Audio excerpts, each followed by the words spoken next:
Olá, o meu nome é Hugo Belchior, dou-vos as boas-vindas a mais este episódio do Empreendedores.pt. É, no fundo, uma rubrica em que eu procuro dar a conhecer pessoas que tenham uma atividade ou uma veia empreendedora para, de alguma maneira, inspirar quem estiver desse lado a seguir também, se assim for o seu desejo, uma carreira de empreendedorismo. É um programa, eu diria, que procura ter uma perspectiva eclética. É minha intenção ter convidados com perfis diferentes, com histórias diferentes para contar, para que possa ser também um programa mais rico.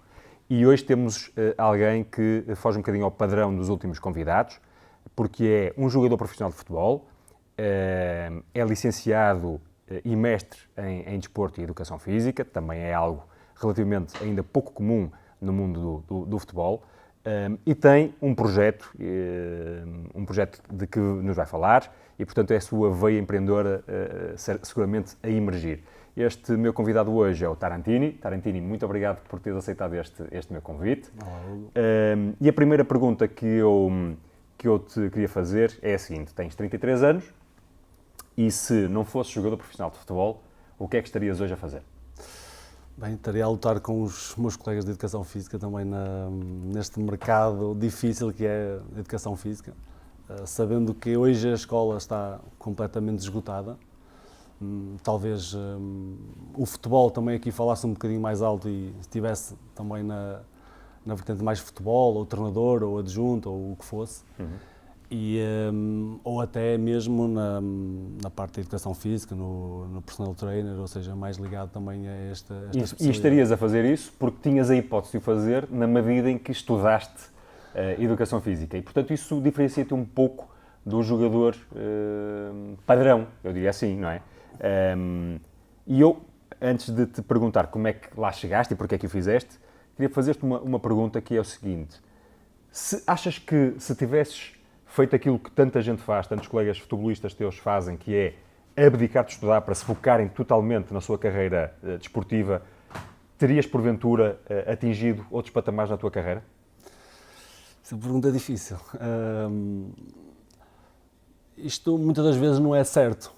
Ou seja, este pragmatismo que eu tive em alturas da minha vida, se calhar levou-me a que eu tivesse sempre esses dois planos bem abertos, para o caso de algum falhar. E foi o caso. Acredito que houve ali uma altura na minha vida que, se eu soubesse que ia correr bem, se eu tivesse apostado mais, certamente eu acho que podia ter chegado mais alto. Também muito em função da idade. Hoje em dia um jogador, para chegar a uma equipa grande, se calhar a idade também é muito importante nesta fase. Sabendo que, voltasse atrás, eu cheguei à primeira liga com 24 anos, sabia que já era um bocadinho tarde. E depois ainda mais a questão da adaptação, de uma nova, eu vinha da segunda liga, uma adaptação à primeira liga, ou seja, ia demorar ainda mais algum tempo a... Mas arrependes de ter seguido este caminho, porventura um bocadinho mais seguro? Eu não me arrependo, sabes porquê? E toda a gente diz, eu tenho 33 anos, vou fazer 34 anos e eu acho que não sou capaz de lá chegar. Eu no meu cacifo tenho lá um guia de grande, ou seja, de grande chegar a um grande. Esse é o meu objetivo, o meu foco. Se acontecer, bom, brutal. Se não acontecer, eu fiz tudo, nunca liguei à idade, portanto, eu estou sempre à espera que isso aconteça, independentemente da idade. E sei que é mais difícil, mas estou sempre, entre cada treino, cada jogo, a pensar que vou lá chegar. É claro que eu olho para trás e digo que eu não me arrependo porque não ia estar a ser correto comigo mesmo a dizer eu arrependo, devia ter apostado mais no futebol porque sabia que ia acontecer. Não, mentira. Da forma como eu pensava naquela altura... Com a informação que tinhas, tomavas as decisões eu tomava as decisões que eu achava que eram as mais adequadas naquela altura. E se não chegares ao tal, se o guia não se concretizar, olharás para trás com alguma frustração ou nem por isso? Não vou olhar. Eu não vou olhar e fundamentalmente a minha ideia, e eu foco muito isto às pessoas que lidam diariamente comigo. Eu cheguei à Primeira Liga pelo meu trabalho, pelas pessoas importantes que foram aparecendo na minha vida, e neste caso estou a falar de treinadores que acharam que eu poderia jogar a um nível superior, porque sem eles não temos hipótese. Esta é a minha forma de pensar. Muitas pessoas dizem, é por outras razões. Não, eu acredito nisto. Pela competência, pelas pessoas que observam, pela análise, pela contratação, seja dos presidentes, seja dos treinadores. Eu tive essa possibilidade. Naquelas fases decisivas na minha vida, tive treinadores que disseram que eu queria que eu jogasse naquela equipa. E foi sempre a crescer. E foi fruto do teu trabalho. Foi fruto do meu trabalho. Portanto, eu quero acreditar que eu não cheguei a um ponto mais alto da minha carreira, ou a um clube de outro patamar, porque não houve outro treinador que achasse que eu pudesse chegar a outro nível. É assim, desta forma que eu penso, porque senão estaria a dar desculpas a mim próprio. E desculpas, nós desculpas estamos fartos de ver, eu no dia a dia lido com desculpas, hoje em dia, e aqui é uma crítica mesmo forte à malta nova, que é, estão fartos de desculpar daquilo que não fazem.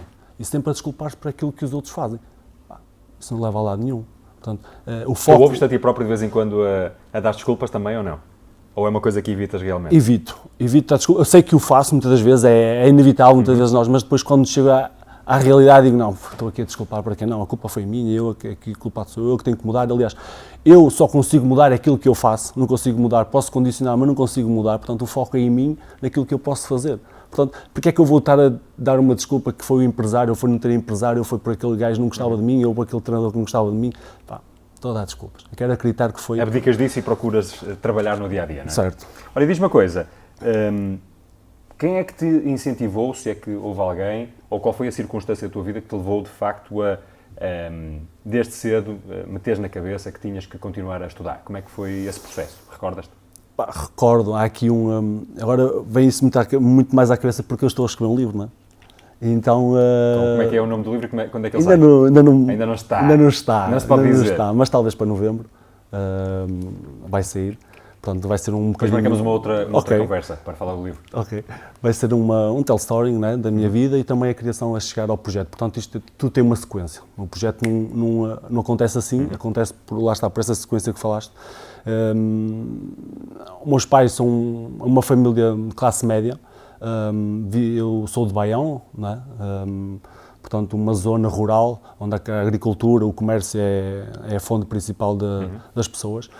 Meus pais têm a 4ª classe, portanto, não é daí que vem esta ideia, este incentivo, mas tiveram a visão para aquilo que queriam nos seus filhos. Okay. Somos quatro, todos eles com curso superior, portanto, eles achavam, e aí está a visão deles, aquilo que não queriam para a vida dos filhos, aquilo que eles tiveram. Portanto, lá está. Portanto, eu sou o filho mais novo, segui um bocadinho as pisadas das minhas irmãs. Portanto, é aqui se calhar um incentivo, uma valorização por parte da família Portanto, isso foi importante. E como é que era? Tu vivias em Baião, não é?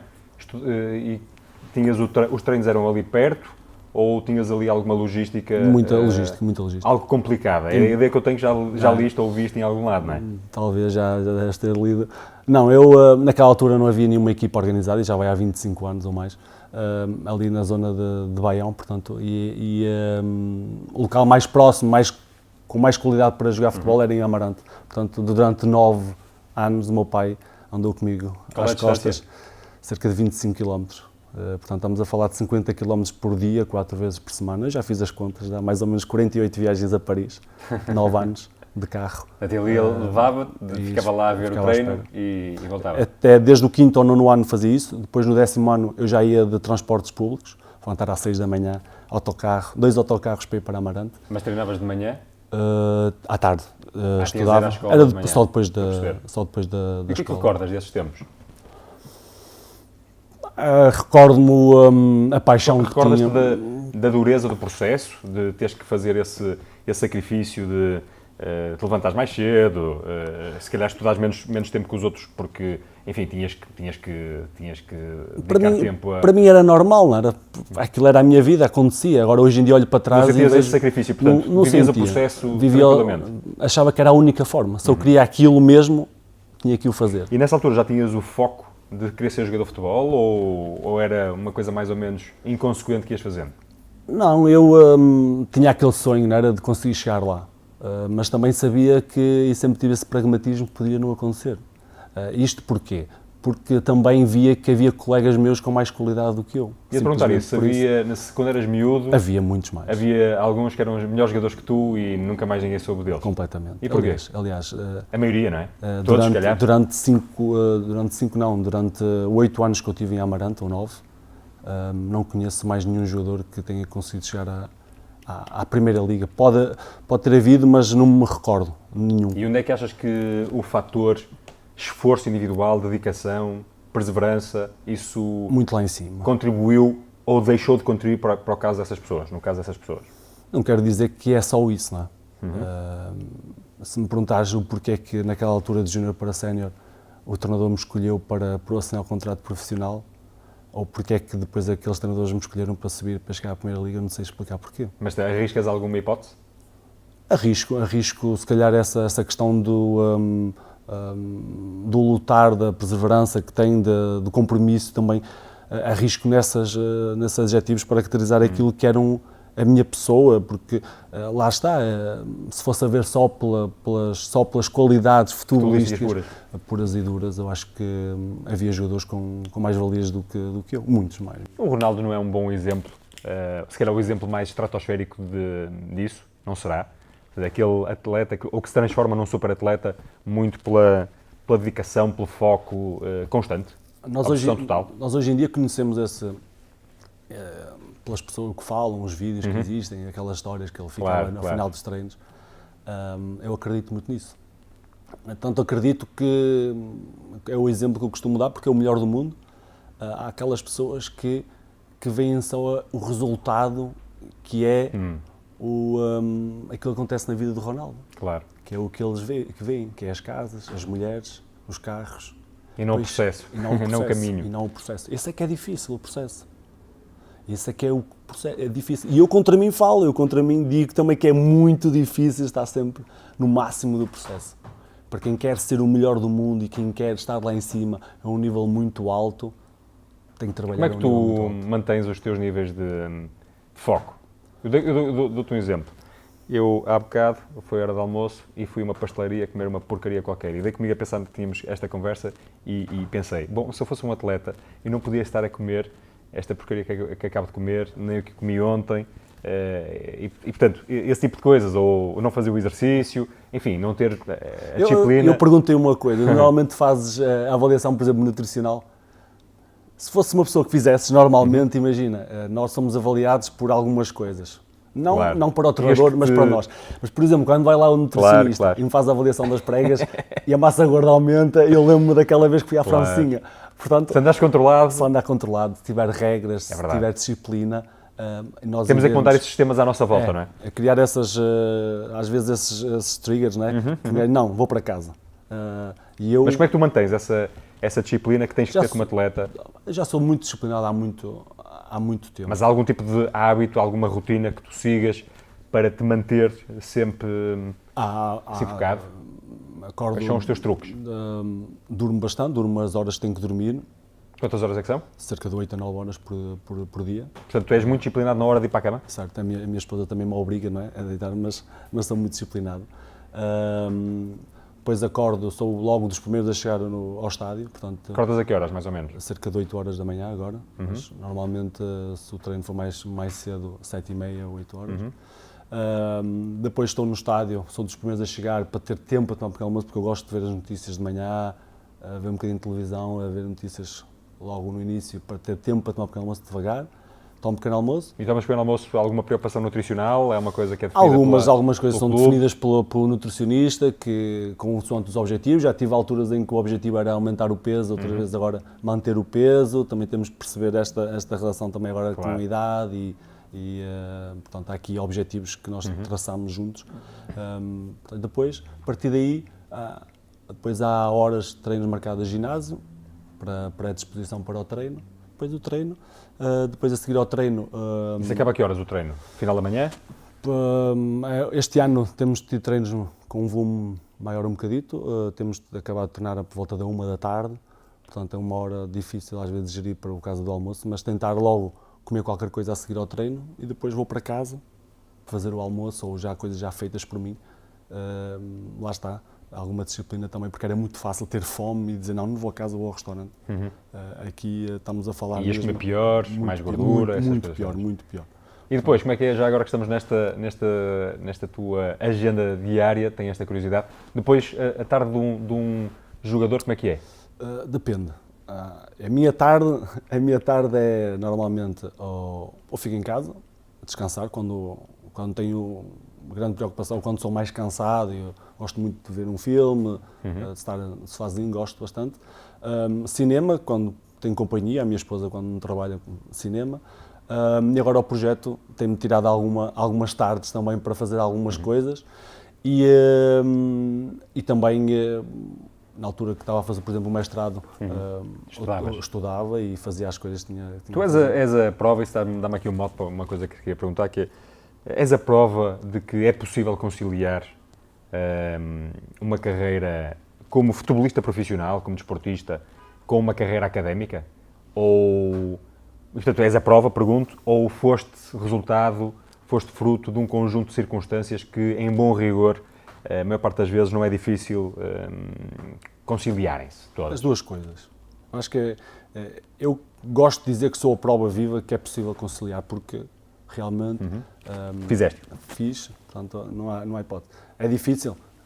É muito difícil, mas não é nada impossível, até mesmo tem tudo a ver muito com as nossas motivações. Aquilo que nós queremos realmente Se eu acho que aquilo vai ser importante para mim na minha vida, nós vamos atrás e conseguimos. Da mesma forma que um jogador que quer chegar lá em cima tem que ir atrás de outras coisas. Tu estudaste na Covilhã, não foi? Na Covilhã, no UBI. E isso obrigou-te, uma vez estando lá, obrigou-te a escolher um clube por lá?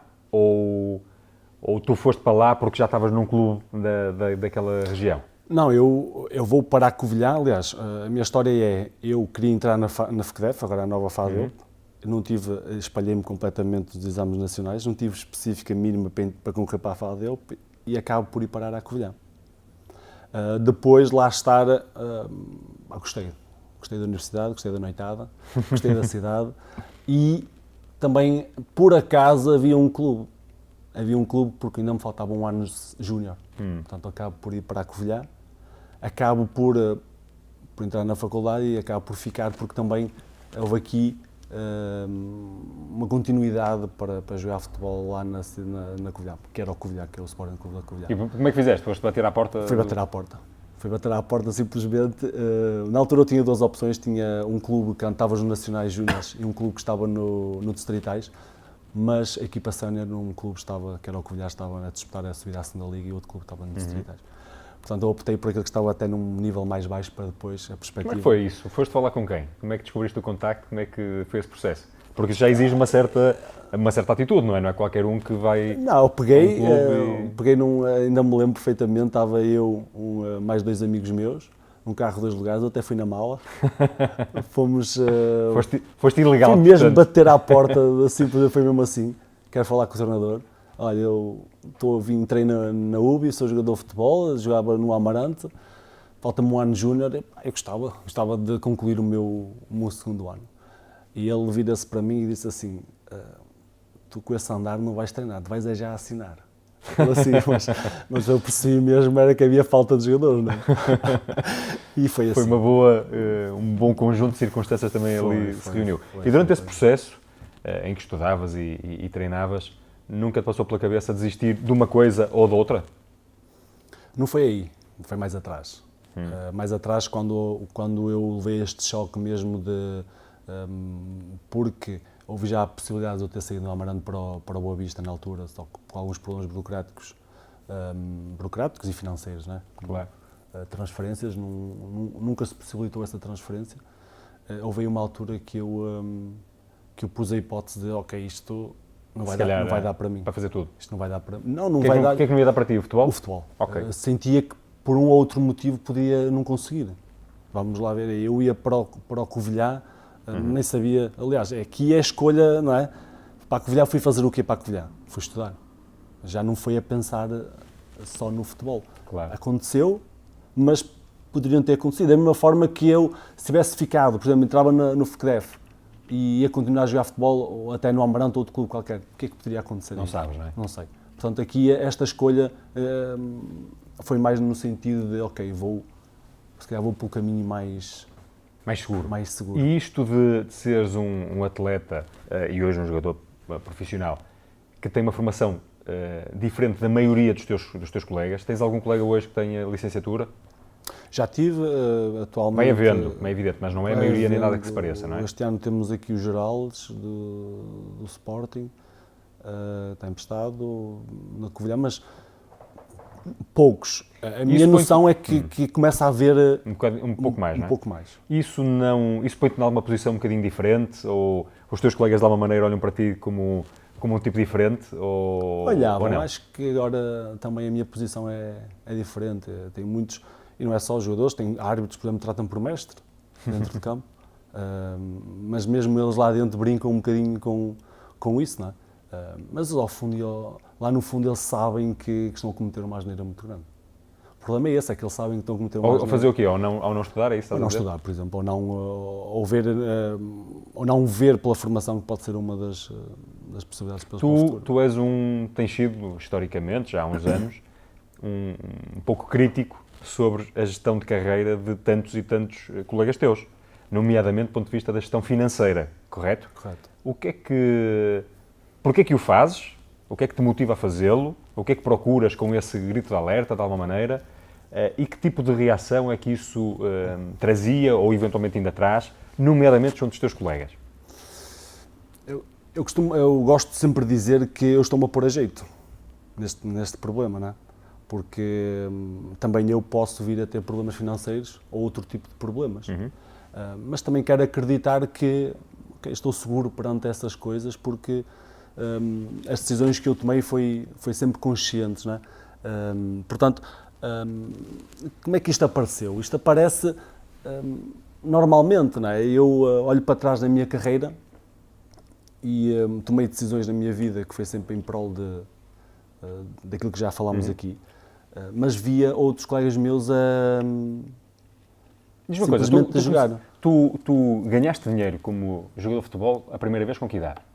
Dinheiro a sério? Ou o Primeiro dinheiro com 18 anos. 18 anos. 18 anos.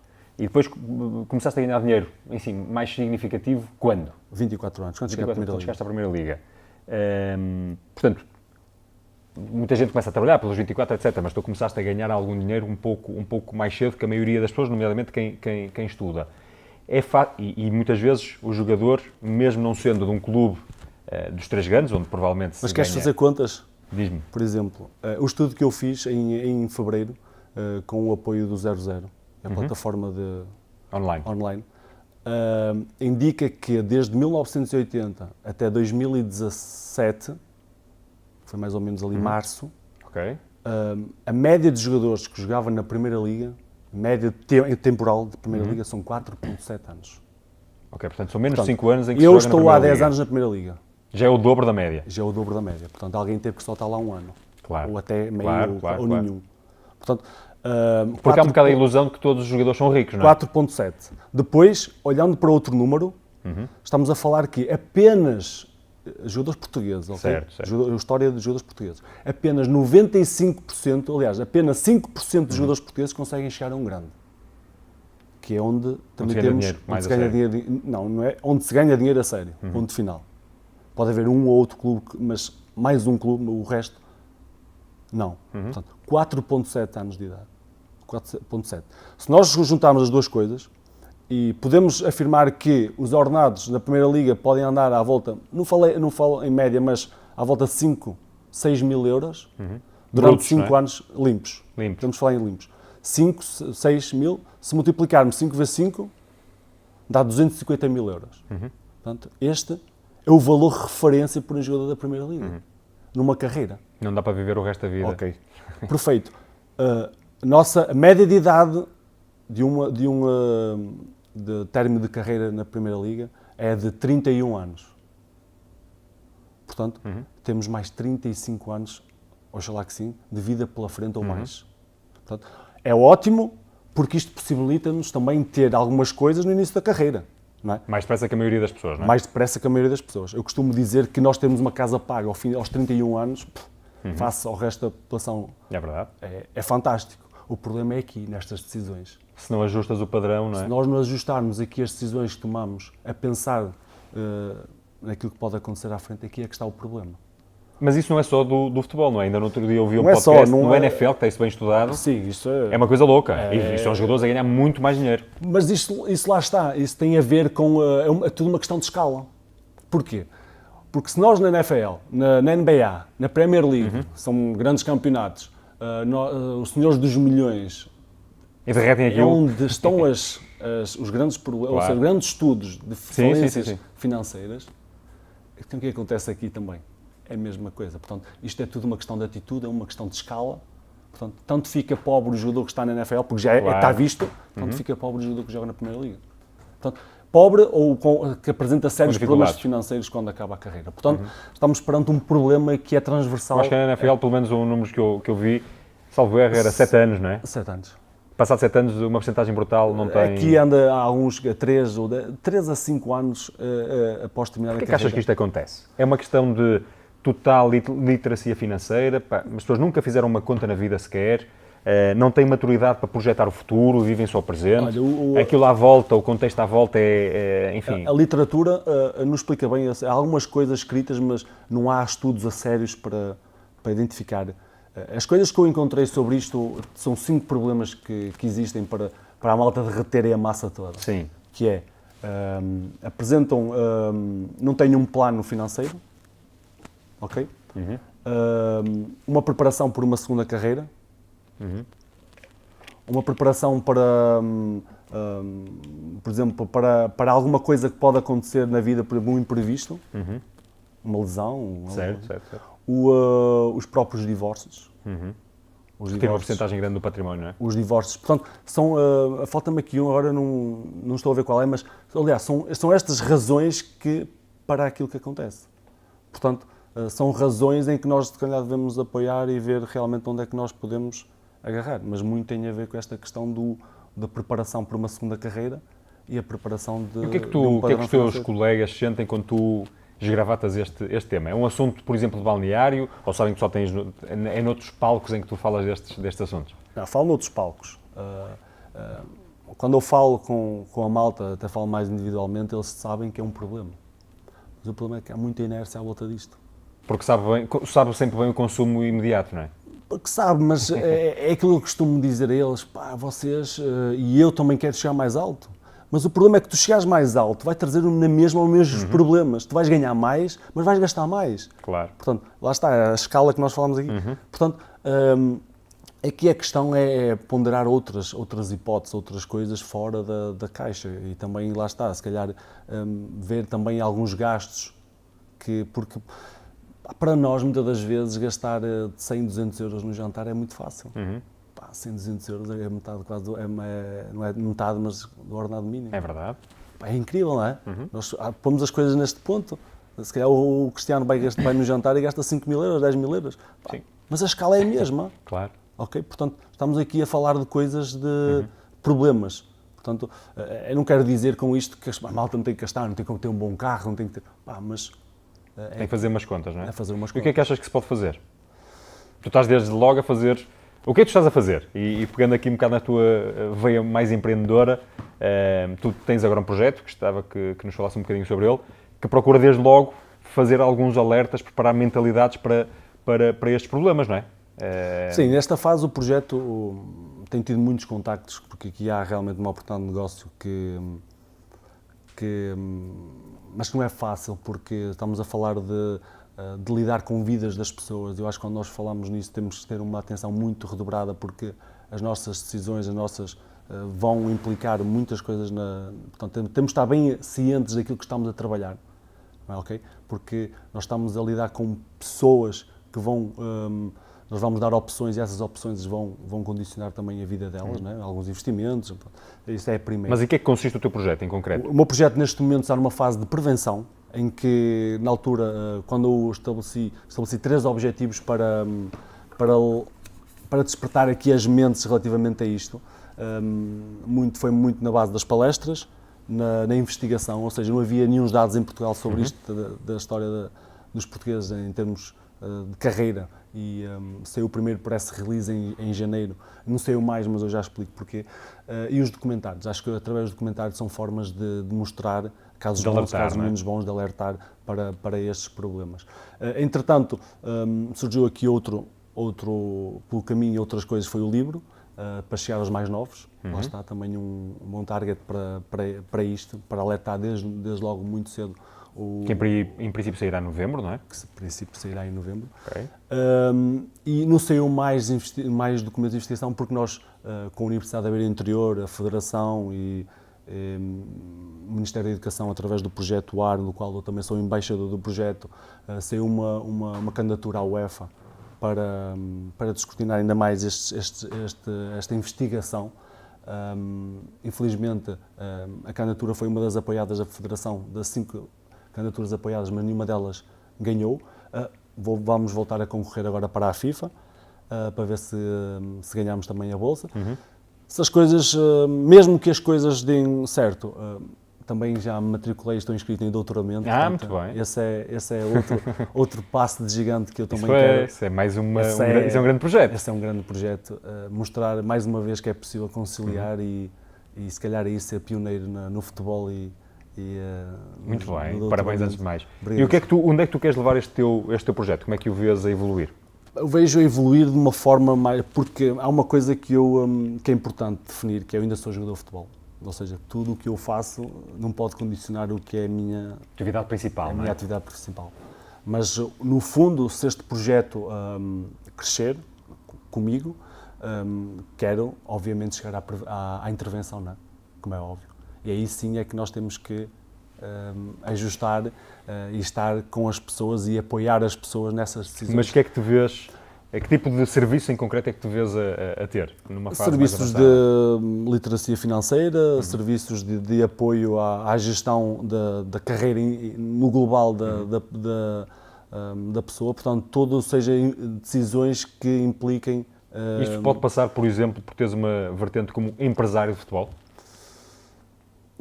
Pode ser, acaba por ser um agente, não é? Um agente que não diretamente, se calhar, só ligado às transferências, mas sim, se calhar, mais à vida à gestão pessoal, da carreira. À gestão da carreira, não só, e há bocado esqueci, uma das outras razões, e que era fundamental, tu tocaste nela, depois esqueci-me, que é o suporte da família. Estou a perceber. O jogador acaba depois de ser o suporte da família, ou seja, é a fonte de rendimento da gente. Muita gente à volta. Portanto, claro. Aqui também o envolvimento da família nas decisões que tem, portanto, há aqui um conjunto de coisas... Circunstâncias que levam àqueles problemas. Àqueles problemas, portanto, também eles têm que ser moldados a uma nova realidade, porque lá está, após o término de uma carreira, eles também têm que continuar a viver e então também têm que se adaptar um pouco à realidade. Falar em término de carreira, 2 perguntas que me surgem. Primeiro, se tu imaginas, provavelmente já pensaste nesse dia, ou não sei, o último jogo, a última vez que vais entrar em campo, já pensaste nesse momento, imaginas o que é que vais sentir, ou o que é que poderás sentir, e segundo, o que é que achas que vais fazer no dia seguinte? Difícil, é um momento muito difícil. Nós, uma vez dei uma entrevista a dizer que estou preparado para o final da carreira, mas nós nunca estamos preparados. Sinceramente, não sei. Não sei o que é que irei sentir. Se calhar estas rotinas, ter saudades destas rotinas, mas também sei que tenho muitas coisas já preparadas ou pensadas para aquele dia seguinte. Posso passar ali por um período em que possa ter muitas coisas pensadas e tentar, mas eu acredito que as coisas, e tem-me acontecido isto muito na minha vida, que as coisas vão aparecendo no seu tempo.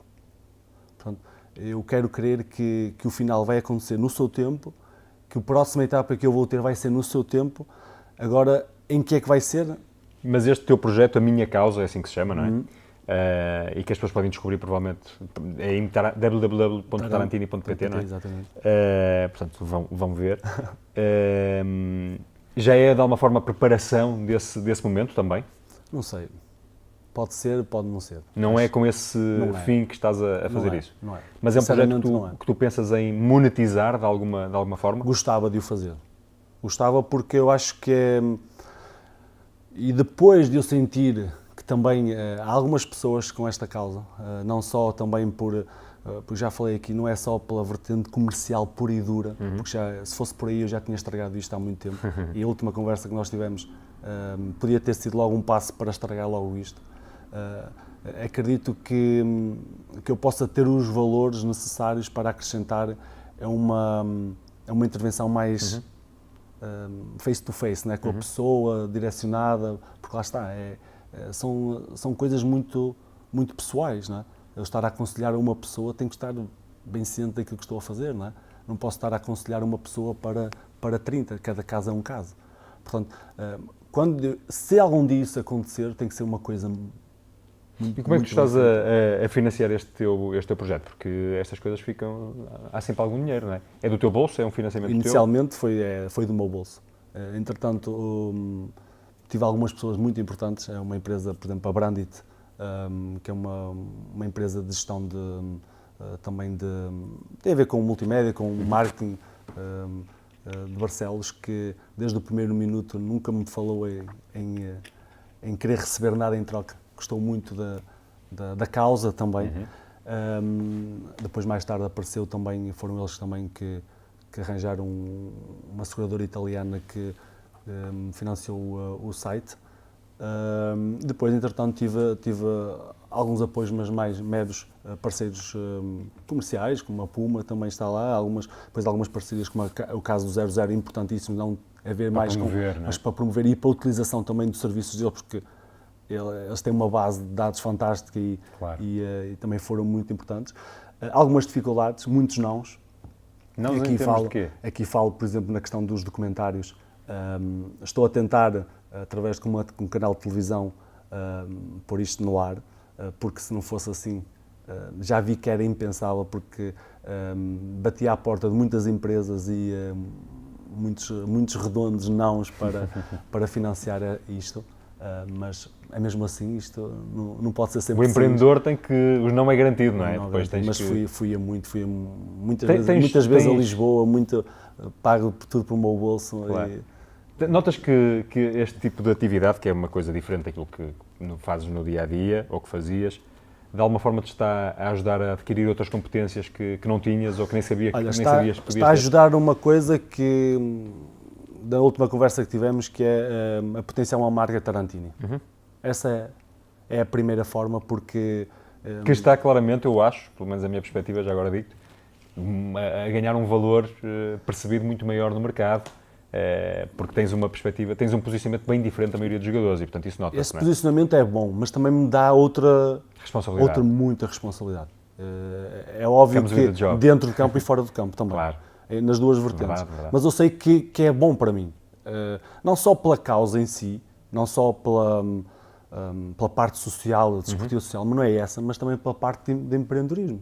Ou seja, essa parte também não posso deixar de dizer que é muito importante. Sentes-te mais preparado para, por exemplo, terminando a tua carreira ou entretanto, montares um negócio, sentes que estás mais bem preparado hoje do que gostarias antes de fazeres, meteres mão na massa neste teu projeto? Sem dúvida. Acho que já podia ter estragado o projeto, porque houve muitas tentativas de boicote? Comercializar o projeto. Há muita essa parte financeira que está por trás dos consultores, de tentar chegar aos jogadores. Claro. Mas eu acho que ainda não é a altura certa para fazer uma coisa. Tens que o sedimentar, não é? Tem que sedimentar. E só aí, percebendo que as coisas estão firmes, é que posso dar um passo. E achas que para essa tua paciência, parece-me, pelo menos de fora, e já estivemos juntos algumas vezes, que és um tipo paciente, com alguma tranquilidade, não sei se é verdade, se não é, mas essa paciência com que porventura te traz ao longo da tua vida, gerir a tua carreira e a tua vida, é-te útil para frenares alguma pressa, porventura, que possa alguém querer promover no teu projeto? É porque eu não acredito muito em dinheiro fácil, porque senão já tinha feito coisas na minha vida que já tinha estragado. Já tinha aceito contratos no estrangeiro em locais, se calhar, que não iam ser bons para a minha carreira e se calhar já estaria aqui em Portugal a jogar noutras ligas inferiores. Já tinha aceito possíveis parcerias com consultores e já dado cabo deste projeto logo desde o início. Eu saí de uma coisa que eu, até ao final, seja qual for a carreira que eu levo, que é a competência. Se eu sentir que sou competente numa coisa, vou até ao fim. Se eu sentir que tu és competente numa coisa, vou contigo até ao fim. E é nisso que eu gosto de acreditar, pela competência, de ver as coisas. Fazemos não é por fazer ou porque eu quero ganhar agora o máximo dinheiro nisto para depois despachar. Não é assim que eu quero ver as coisas. Quero ver que há uma coisa firme e forte naquilo que... Tu já sentias dentro de ti este bichinho do empreendedorismo, de alguma maneira? Já tinhas de alguma maneira o sonho de ser empreendedor, ser empresário? Ou foi uma coisa que se precipitou agora com esta causa? Como é que... Precipitou. Acho que eu sempre pensei que ia ser sempre trabalho de alguém. Algo que nós também vamos vivendo, não é? E hoje já pensas de maneira diferente? Penso de maneira Imaginas diferente. a montar o teu próprio negócio? Penso porque acredito que nós somos capazes de ir até onde nós quisermos. E eu sinto que essa parte está a passar por mim, que é eu decido aquilo que posso fazer dentro daquilo que eu gosto ou daquilo que quero fazer. Não estar à espera que os outros façam para eu fazer. Portanto, esse foi o maior ensinamento. E isso aí também, mais uma vez, foram algumas pessoas e aqui também agradeço muito ao André Leonardo, porque o André foi aquele gajo que me meteu esse bichinho. E ao ler O faz acontecer, não é? Faz acontecer, mas ao ler o livro dele, onde também está uma parte da minha história de vida, a ler a história da Bel Pesque, a empreendedora brasileira. Brasileira, sim. E quando estava a ler, ainda me lembro à meia-noite na cama, e é mesmo isto que eu quero fazer, é mesmo isto, vou ligar para o gajo, liguei para ele e foi a partir daí que esta ideia surgiu, desta parte mais direcionada com o projeto, não é? Porque na altura a Bel Pesque foi estudar para o MIT, para os Estados Unidos, então depois também percebeu-se que havia muitos brasileiros e muita gente a querer saber o que é que acontecia lá, o que é que ela fez, uma coisa tão simples, um blog, uns pequenos livros onde explicava o que era a vida lá. E ela de um momento para o outro começou a ter 100 mil visualizações, portanto, porque é que eu não posso fazer o mesmo? Então surgiu-me aqui um clique, e eu tenho que despertar esta malta para este problema. E aqui foi o clique. E qual foi o processo que tu seguiste? Quando começaste a ter esse clique, aconselhaste com alguém? Foi uma coisa tudo da tua cabeça? É uma coisa só tu e se calhar com a tua mulher? Qual é o teu processo mental quando essas coisas te chegam, enfim, te começam aí a assolar o espírito? Não, aquilo que costumo fazer é primeiro começar a perceber o que é, depois com a minha esposa e mesmo com algumas pessoas, neste caso na altura foi com o André, começámos a montar a coisa, mas mais no sentido de potencial negócio. Mas eu percebi que não ia resultar. Não ia resultar porque as pessoas não estão preparadas ainda para isto. Então havia aqui uma coisa que eu tinha que fazer primeiro, que era a prevenção e falar sobre o problema. E neste ano houve aqui um boom. Falaste com quantas pessoas no último ano? Tens ideia? Já são umas centenas ou uns milhares. Mas em que? Com toda a gente? Não, em termos de audiências, de públicos. Quando estás não digo conversas one-to-one, mas quando estás palestras palestras e tal, já é muita gente, não? Já tive com mais de 7 mil pessoas. Pois. Eu tive desde novembro, foi quando eu lancei o projeto, até, porque agora nesta fase foi desde junho, maio, junho, foi mais parado. Portanto, novembro, dezembro, janeiro, fevereiro, março, abril, em 6 meses fiz 31 palestras pelo país. Isto aí não é para dizer ninguém do Rio Ave, mas... Não, mas eles sabem que tudo o que eu faço é consciente, é uma coisa que... Não pões em causa o teu descanso, o teu treino, etc. Não ponho. Mas o mais engraçado foi que as coisas foram aparecendo.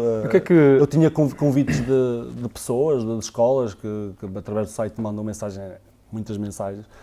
Tive poucas, disse não, muito poucas.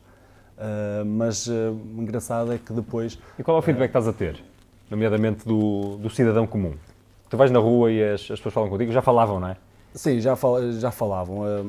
Mais sobre no futebol, por exemplo. Mais sobre o projeto Mais Pais. Muitos pais vêm falar comigo, mais os mais novos, e também era muito aí que eu queria chegar. Mas veem também essa questão da importância. Muitas vezes a malta não vê, não é? Na parte dos profissionais, se calhar nem tanto, mas também não é fácil.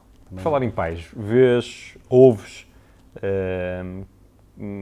qual é o conselho pior que tu ouves ou que tu vês a ser dado a um jovem jogador? Epá, a pior coisa que eu tive este ano numa palestra foi, não foi num pai, porque eu não estou em contacto, mas posso dizer depois qual é a pior coisa, mas foi estava a falar e das pessoas que acaba por ser, era numa escola, mas ele jogava futebol num clube, me disse simplesmente: eu não quero saber de mais nada, eu quero jogar futebol, quero chegar lá em cima e ponto final, parágrafo.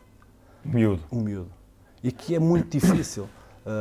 A primeira coisa que eu, quando chego a uma palestra, digo é: todos nós podemos acreditar que é possível. Basta crer. Esta é a primeira. Mas depois pergunto: mas nem todos vão conseguir lá chegar. Isto também é certo. É verdade. Portanto, mas aqui nem esta questão para ver um pouco, porque nós ao escolhermos um caminho não quer dizer que estamos a prejudicar o outro, senão não conseguia ter chegado lá. Claro. Portanto, mais uma vez, através do exemplo, podemos Porquê é que achas que os miúdos, há miúdos assim com a ideia, é aquilo que já falámos há bocado, que é aquela ilusão de que vão ter uma vida sumptuosa, etc. Há muitos que ainda vivem muito pela paixão, pela paixão que é o futebol, que é essa vida, mas muitas das vezes as motivações hoje em dia já não é só a paixão. É um pelo estilo de futebol, vida que é um creem estilo que de vida vão que ter, criam. não é? E nós, jogadores de futebol, pelas redes sociais, por exemplo, também somos muito culpados disso, não é? Pela ostentação que mostram.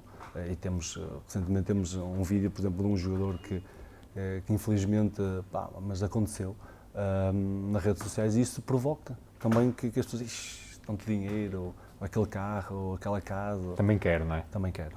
Claro. E eu acho que isso normalmente atrai não eles também, mas também os pais. E perguntava-te, qual é o pior conselho que tu ouves frequentemente a ser dado? Há alguma coisa que tu Eu não identifiques? ouço, não é? Mas Ouves ou sabes que são conselhos que tipicamente são dados e... sei, principalmente na escola, quando dizem isso. Já tive relatos de professores a dizer que os pais dizem simplesmente tem que deixar que os filhos faltem à escola para ir fazer outras coisas, porque a vida deles Vai ser o futebol. vai ser o futebol. Isso é inacreditável, não é? Qual foi o pior conselho que alguma vez recebeste? Tens noção? Não tenho assim o que me passou ao lado, porque se eu achei que era mau, acho que não causou moça. Não causou E o melhor? moça nenhuma. Um dos melhores conselhos que eu já tive muitos bons conselhos, não é? Como é óbvio, mas se calhar continuar se calhar a estudar enquanto jogava, e foi importante, não digo também se calhar o conselho, mas se calhar a atitude, porque aqui também é preciso muito ter as tais pessoas certas ao nosso lado para tornar possível isso, não é? Hoje em dia era impossível eu ter que faltar a um treino ou ir para uma aula e o treinador não deixar, não é? Também é preciso haver essa atitude daquele lado, e eu tive, felizmente, naquela altura certa, na faculdade, eu tive essa abertura pelas pessoas certas. Também tenho duas perguntas para terminar. Como é que queres ser recordado? Qual é o legado que queres deixar? Quero deixar uma marca no futebol que é possível atingir os nossos sonhos. É possível atingir os nossos sonhos, mas que para não pôr em causa isso pelas decisões que vamos tomar na nossa vida. Ou seja, é possível chegar lá, mas que as decisões que tomemos na nossa vida não ponham em causa tudo o resto, que é a vida, que é o mais importante.